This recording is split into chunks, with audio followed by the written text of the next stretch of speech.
When I first met you, you were doing these fantastic Mylor paintings.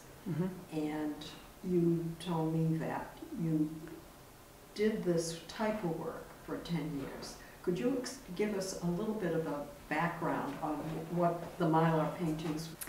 Okay, well, the work on Mylor definitely developed through a process of thinking about what painting for me could be.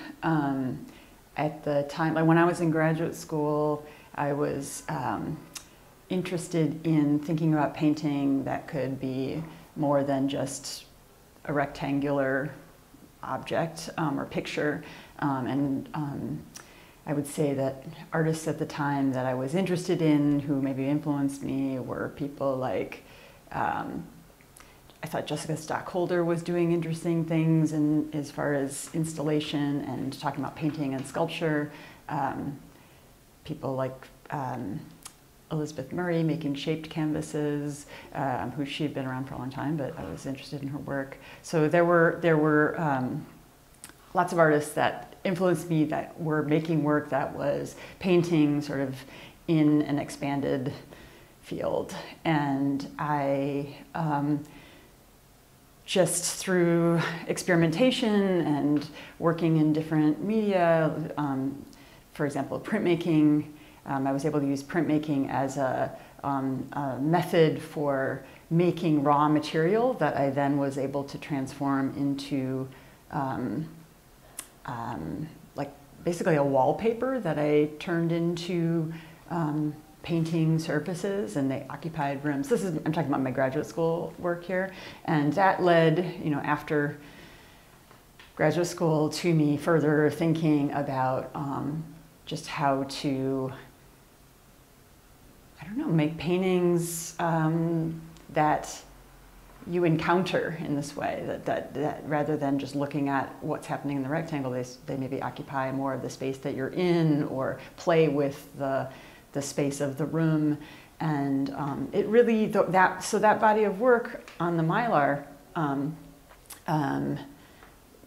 you know, developed through a process of experimentation. It went from being more flat, like talking about the wall plane and using pattern and references to domestic situations, you know, wallpaper patterns and things, to other kinds of, I mean, I used other types of patterns, and gradually the forms became more three-dimensional and illusionary, and I began to get rid of the kind of rhythm of a rectangle.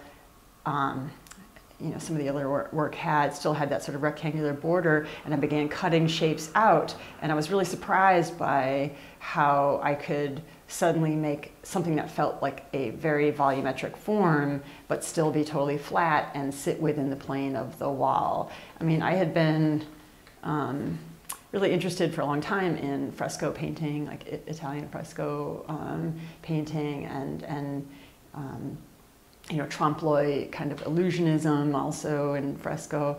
And so I, you know, just really pushed that. And really it's like not like I ever sat out to make, you know, I didn't have this idea, I'm going to make trompe l'oeil illusionary forms from nature that are going to occupy the wall. It really gradually developed. The ideas, one idea led to another, and you know, it occupied me for quite some years, and I don't know whether to stop.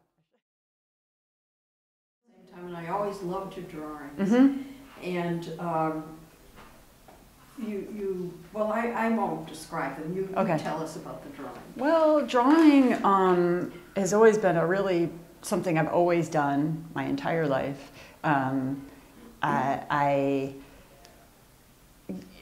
As far as the Mylor pieces that I made, now here we're talking, because this whole body of work is so different, and I haven't talked yet about why I made the change, but the Mylor, like those pieces, those very illusionary forms, were totally generated from a drawing that I would invent.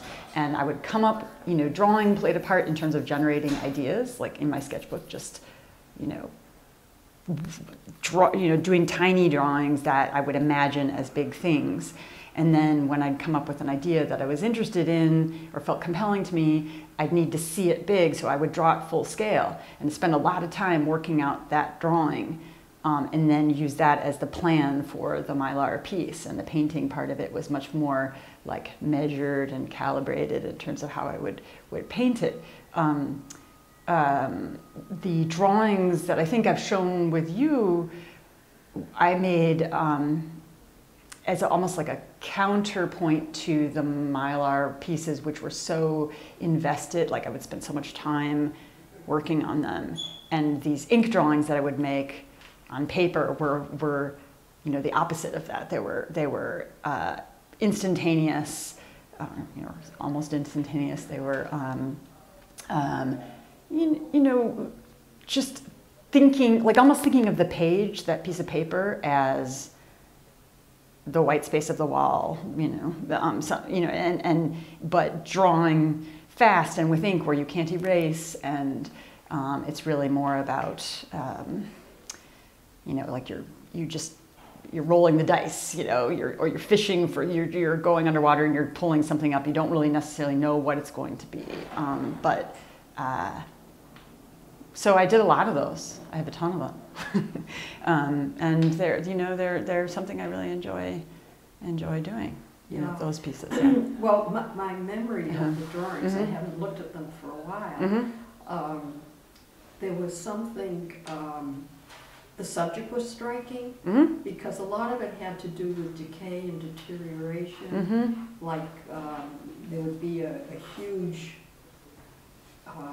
structure that was was part of the woods or a forest, and you would see it kind of in a state of decay. And I felt that state of decay was it had some kind of emotional, psychological meaning. Is that true? Yeah, I mean, I guess so. It's certainly not like I would set out to, I'm going to make an image of something emotional and psychological. But yeah, certainly, I mean, I'll tell you, like, how I arrived at that imagery. Again, I wasn't ever saying I want to do things from nature, but I liked, maybe you'll notice with those drawings, they were forms, like, it wasn't a forest, it was a log, Yes. It wasn't the beach, it was a rock or a pile of rocks, that's right. Or something like that. So they had this more iconic kind of quality, and in terms of envisioning and just drawing, like, it's more interesting in a way. Like you're almost thinking, okay, a log has been cut, or a log has been broken. A log it starts to fall apart, and things do become kind of, granular when things disappear. I mean, yeah, it is. There's definitely plenty of reflecting on the nature of matter and being alive or not being alive. But it's all kind of coming through a sort of imagining. In other words, I'm not setting out to have that be my subject matter. It just sort of comes through.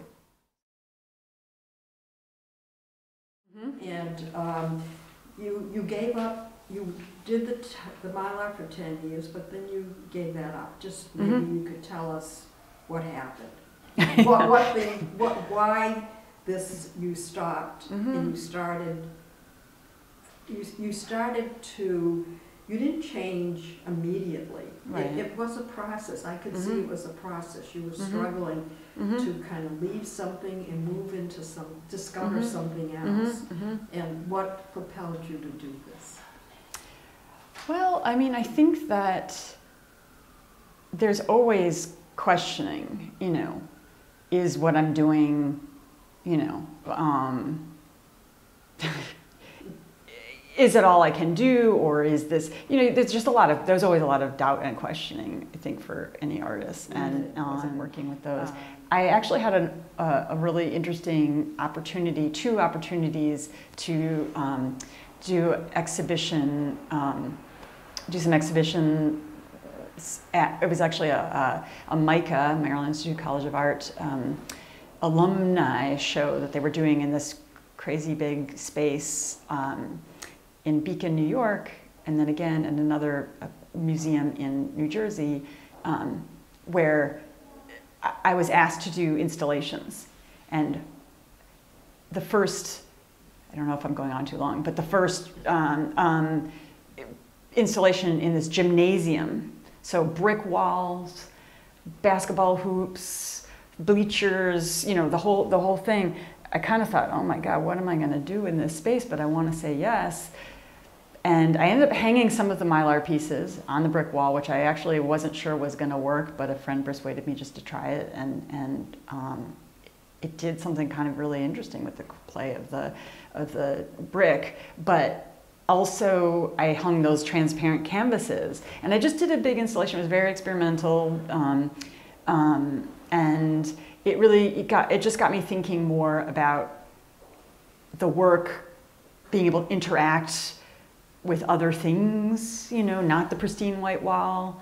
And then I had a following opportunity to make a piece it was the, oh my God, a museum in New Jersey where they had this just window area that was a display, an area that they used for display, and they wanted me to do a piece in this window, using the window, which was not something I'd ever done before. And that piece, again, very experimental, but at this phase was really helpful for me because I just started doing things that I would not do, you know. I took a lot of clay, modeling clay, and was drawing basically with the modeling clay on the wall, on the window, pasting it to the window, and also hanging some sheer nylon things. Anyway, the point is that it kind of carried me through over to this other place where I began, and I think simultaneously I was doing this anyway, but experimenting with paint on loose cloth. And I don't know if this was part of your question, but but the experiment of how I got to this. So the clay, the window, all of that business helped me to just embrace a kind of more playfulness, I guess, in the work. And I had been doing all of these experiments on fabric, paint, painting different, almost like doodling, doing experiments with what paint could do, staining, all this stuff, and I began using that as the raw material for these pieces, which, I don't know, I feel like I'm talking too long. This, one unified painting is made up of many cut up scraps. And do you paint on them first and then glue them, collage them, or do you collage them and then paint it? It's kind of both. I mean, I would say most in this particular painting, just looking at it, I would say most of it was painted before and then brought together. I might have done some bits of painting once it was. So some of these edges are they're just the edges that were left over from things, from other things. So in other words, I didn't say, I really need a long, piece. I mean, I decided not to cut it off. I kind of like that weird little dangle there. But in the second room, gallery space. Oh yeah.